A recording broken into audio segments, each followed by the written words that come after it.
Hello guys and welcome to Salesforce Drillers.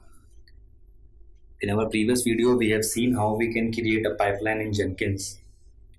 Now in this video we will see how we can set up master slave in Jenkins. So if you guys want to know how we can create pipeline in Jenkins and what is a pipeline, so you guys can refer to the previous video in salesforcedrillers.com regarding the Jenkins pipelines. So let me just recall my previous session again. So what is meant by Jenkins pipeline?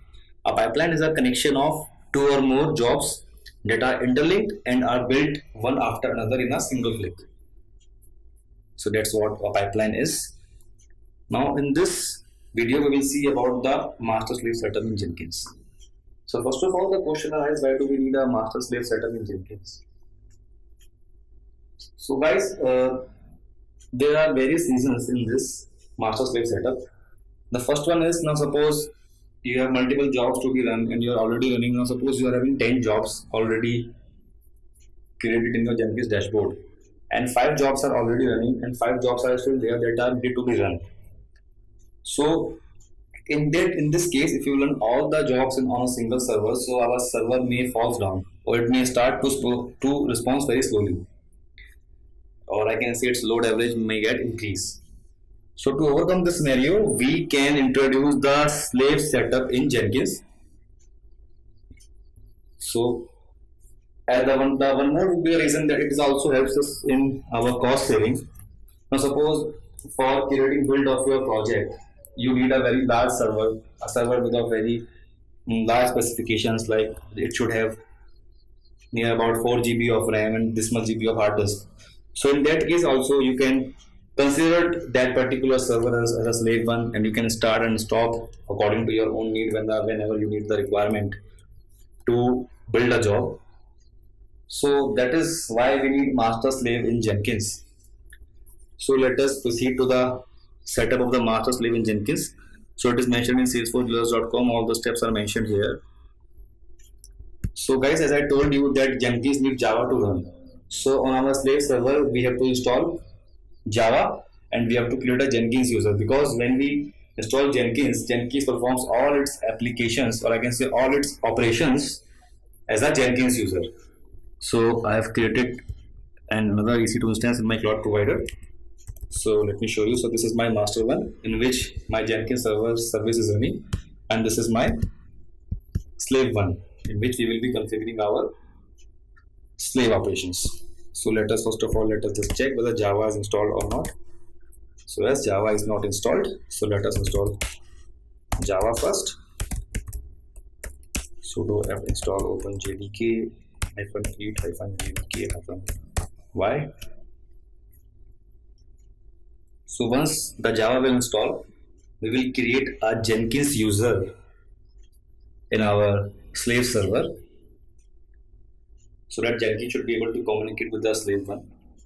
And why are we installing Java here? Because Jenkins needs Java to run, because it is an automation tool that is written in Java that we have discussed in our introduction video of Jenkins. So as you can see that Java is installed, so let us add a user. So let's sudo user add bin bash then Jenkins. Yes, so let us check sudo su Jenkins. Yes, as you can see our Jenkins user is created. So let us provide this user the permissions for read write execute, so that it should not face any kind of permission issues while communicating with the master one. So our setup here is complete. We have installed Java and we have created a user with the name Jenkins. So now let us come back to our dashboard. So for setting up the slave one, we need a plugin that says slave setup plugin. For installing the plugin, click on manage Jenkins, go to manage plugins, then again go to the available tab and select here slave setup plugin. So here it is, slave setup. So we'll click on the checkbox, we'll click on install without restart. So as you can see is that it has started installing my plugin, that is slave setup plugin. So it has installed successfully. Now let us go to our Jenkins dashboard. Now let us start with the node setup process. So we'll click on manage Jenkins. Then we will go on manage nodes and clouds. So here our master is already there, that is our this one. I will click on new node. Now let us give this node a name. Let us give it drillers node and click on permanent node. Click on OK. Now here it says how many jobs you want on this node to be run. So let us give it 5. Now the remote root directory is this one. So let us see what is the present working directory. That is home Jenkins. So we will mention the directory here, that is home Jenkins of our slave one. So this is our slave server. Now label, if you want, then you can use. So let us give this name label as a Java. The usage, as you can see, it is written use this node as much as possible. So instead of this, we will select only build job with label expression matching this node, because now only the jobs that will match the label Java will run on our node. Rest other jobs will run on our master. So in the launch method, you can see there is a option launch agent by connecting it to master. So we will select the launch agents via SSH. So here we will mention our slave IP. So let us just copy our slave IP and mention it here. Now it will ask for the credentials. So for this we need to provide the credentials, or I can say our PEM file to our Jenkins. So let us save the configuration still here and let us add the credentials first. So go to manage Jenkins. Now as you can see, it is saying manage credentials. Click on manage credentials. Now click on this drop box and click on add credentials. Now here we will choose kind with a SSH username with private key, because we are having a PEM file in our case, because we have created the EC2 instance in our AWS cloud provider. So here we will provide the username, that is Ubuntu. Now here in private key we will enter our PEM file. So let us have a look to our PEM file.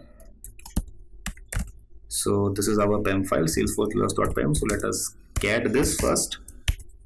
So yes, here it is. So let us just copy all these things from here and let us just paste it over here.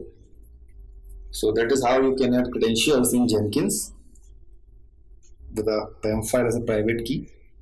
So let us click on OK. So this is our username Ubuntu with kind of credentials as SSH username with private key. So let us again go to our slave setup process. Go to manage Jenkins and click on manage nodes. So this was our node 1. So let us click on configure. Now in credentials, let us select the Ubuntu that we have added. Now in the host key verification strategy, we will use non-verifying verification strategy, because if we will use non-verification strategy, so what we have to do, we have to copy the private key of our slave server and we have to copy it to the master one, and then we have to provide the permissions to it. So that is a very long process. So this is a very short process and very easy one. So we will go through it. So click on non-verifying verification strategy. Now here just click on save. Now let us click on relaunch agent. So as you can see, it is saying slave setup done, slave is connected, the agent is connected.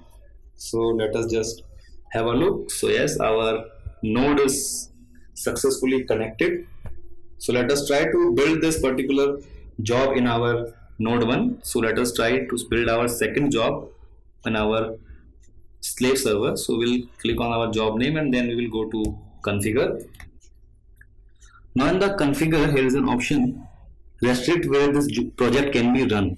So we will click on this checkbox and we'll provide the label expressions. So if you remember, we have set up the label expression as Java. in our slave setup. So let us click on save by providing the label expression Java. So let us now click on build now. So as you can see, let us have a look on the output. So it is saying that building remotely on drillers node, that is our slave node, in workspace home Jenkins workspace second job. Now if you remember, when we created our first job, we have seen the workspace directory in where live Jenkins workspace in our master one. So now if we will go to our slave one and we will go to this particular location, we can find the workspace of Jenkins there also. So this was our slave server. So let us do ls. So yes, go to the workspace. So this is our, says my second job. Now as you can see, there are two more files over here, that is remoting and remoting.jar. So these are the files that are present here when our slave and master communicates with each other. So master sends these files to the slave over here so that it should be able to communicate with the slave one. So guys, that is how we can set up master slave in Jenkins, and in the output of the job we can clearly see that it is saying building remotely on drillers node. So thank you guys and happy learning.